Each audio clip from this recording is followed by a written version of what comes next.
வணக்கம். விரிந்த பார்வையின் இன்றைய காலை நேர செய்திச் சுருக்கம் வாசிப்பவர் சூர்யா தேவி. தமிழ்நாட்டில் கருணாநிதி நூற்றாண்டு தினத்தையொட்டி நடந்த நாணயம் வெளியீட்டு விழாவில் பாஜகவினர் கலந்து கொண்டது. இதில் திமுக பாஜகவினர் நெருக்கமாக இருந்தது உள்ளிட்ட பல விஷயங்கள் கவனம் பெற்றுள்ளது. இந்த நெருக்கத்திற்கு பின் சில முக்கிய காரணங்கள் இருப்பதாகவும் கூறப்படுகிறது.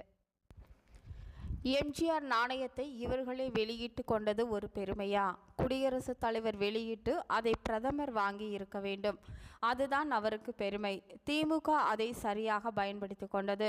கருணாநிதி நாணயம் வெளியீட்டு விழா குறித்து கிணற்று தவளை போல் எடப்பாடி பழனிசாமி பேசியுள்ளதாக தமிழக பாஜக தலைவர் அண்ணாமலை விமர்சித்துள்ளார்.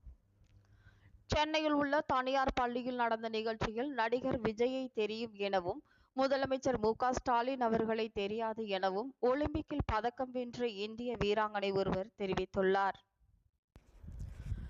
பாஜகவுடன் யார் சென்றாலும் அவர்களை எதிர்க்கிற கூட்டணியில்தான் சிபிஎம் கட்சி இருக்கும் என மார்க்சிஸ்ட் கம்யூனிஸ்ட் கட்சியின் மாநில செயலாளர் கே. பாலகிருஷ்ணன் கூறியுள்ள கருத்து அரசியல் களத்தில் அனலை ஏற்படுத்தியுள்ளது.